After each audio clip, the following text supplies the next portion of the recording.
What's up, everybody? Welcome in the Vikings Now by Chat Sports. My name is Patrick Siepman, and coming up on today's show, I wanted to go over my top takeaways from the Netflix series Receiver, which dropped yesterday morning as Justin Jefferson was one of the featured players in this documentary. It was pretty cool watching it. My only gripe with the show so far was episode 1, there was no Justin Jefferson whatsoever. So all my takeaways are actually coming in from episode 2, as that was mainly focused around Justin Jefferson and Devontae Adams. But speaking about Justin Jefferson, we got to give Jets or Jetta or Justin Jefferson, whatever you want to call him, his flowers. So I want to start off today's show with you guys spamming the comments section. I need everybody who has clicked on today's program to type those 18s, type his jersey number down below in the comments section, as I think it's undisputed. He is the best wide receiver in the National Football League. I think he's the best non-quarterback in the league, and I think he's honestly at a point where I could start calling him a top 5 player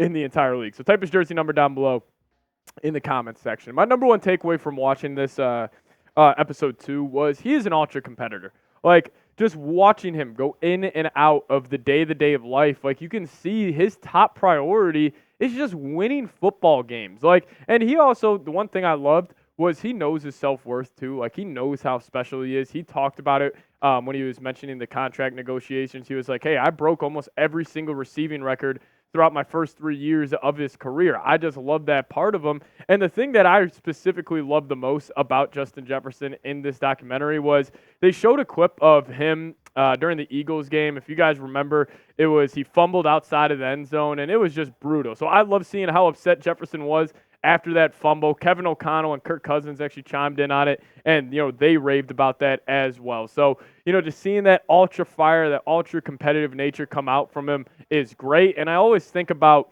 when I'm watching these, like, blue chip athletes, like, I think the thing that separates a lot of these guys is, like, you take an example of, like, Michael Jordan or Tiger Woods. Like, those guys were the ultra competitors. All they wanted to do was win. Jefferson's from that same blood. He's cut from that same cloth. So I love seeing his reaction after this play right here. Fumbling outside the end zone. This was absolutely brutal. We're obviously live here on the channel for this, and it was devastating. It felt like one of those plays where it's like the Vikings were right there. They were knocking on that door of getting a win, and then right before half, Jefferson fumbled outside the end zone, and he was just going on the sidelines telling all of his teammates, that's on me. That's on me. I'll get you guys back. And he was actually, like, talking to himself saying, that's not you, Jets. That's not you, Jets. That's not you. So it was sweet to see that, it gives me more, or gets me more fired up about just how special he is, because, I can call him the best wide receiver in the league. That's undisputed. I can call him the best non-quarterback in the league. I think some people would agree with that, but I think number 18 has the potential to be a top 5 receiver of all time. And you know what? It wouldn't shock me if he challenges Randy Moss for being the best receiver in Vikings history. But my second takeaway from episode 2 was his relationship with his parents. It was awesome to see. I don't know specifically if his mom and dad still live with him at his place in Minneapolis, but, just seeing his parents just support him throughout the whole process, and, even his mom's reaction to when Jefferson pulled his hamstring at the Chiefs game, like, she was talking about how scary it was. And, you can tell Jefferson growing up had a great support system. Like, his older brother, Jordan Jefferson, who played quarterback at LSU, he was in the documentary here and there just talking about, how special he thinks his brother is. And, I think that matters. Like, obviously, I'm a big believer that, whether it's sports or just in life, that we are a product of our environment. And just the environment Jefferson's been around throughout his whole life has been special. He has 2 great parents that, support him. And, one little clip about his dad that I really enjoyed was him and his dad were kind of going back and forth about talking about how they used to play one-on-one basketball in the backyard. And then Jefferson said, oh, my dad used to say how good he was back in high school. Like, I mean, my dad and I used to have the same conversations playing one-on-one in the backyard. So it was pretty cool. It just really made Jefferson just seem like a totally normal, human being. And it was just pretty sweet seeing him and his parents just chop it up throughout this whole show. But the number 3 I got to get to takeaway is here, the Jets alter ego. So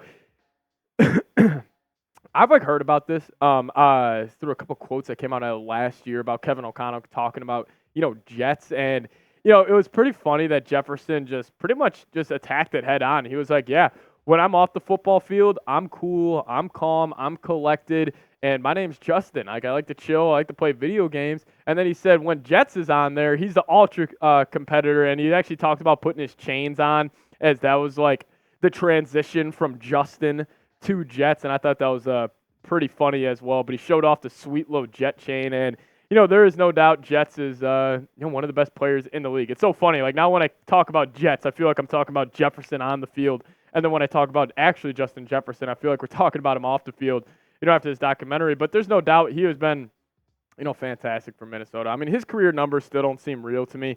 In 60 games played only, he's already almost at 6,000 yards in his career so far. Yards per game, 98.3, which is actually the highest in NFL history by a 7-yard margin, which is incredible. Has that big playability at 15 yards per catch, and he's already found the end zone 30 times. And it was cool. He was also talking about the gritty during the episode. He said there's different types of gritty. The one thing, though, that I will say, Jefferson kind of jinxed himself. He was sitting down with Tony Romo before the game versus the Chiefs when he pulled his hamstring, and they asked him about the fake pulled hammy celebration, and then literally that next game, he pulled his hamstring. So I thought that was pretty funny. A little bad luck there for number 18. But I'll ask you guys this.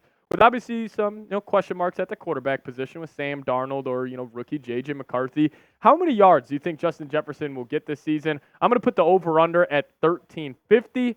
I'm going to have to type my overs. I think Jefferson's going to be knocking on the door of 1,800 yards, yet again in his NFL career. So give me an O for over or give me a U for under. Now, my favorite part of the documentary was actually not around Justin Jefferson. It was around Kevin O'Connell, and he has juice. And I don't know what caused me to think this about Kevin O'Connell, but I thought, I don't want to use the word soft or use like that. I didn't think he was, had that juice or had that fiery passion for the game, but he's always seemed like a cool, calm, all positivity type of head coach. But this part fired me up. It was after the Eagles game, and Kevin O'Connell comes in the locker room just MFing every single player, and he's saying, we need to take care of the damn football, and then we'll really get this effing freight train rolling for the rest of the season. That fired me up because we really haven't seen a single clip of Kevin O'Connell kind of going Mike Zimmer style of rant in a post-game locker room because, we always see the viral clips after the Vikings have a big win. O'Connell handles it very well. He always shows love to his players.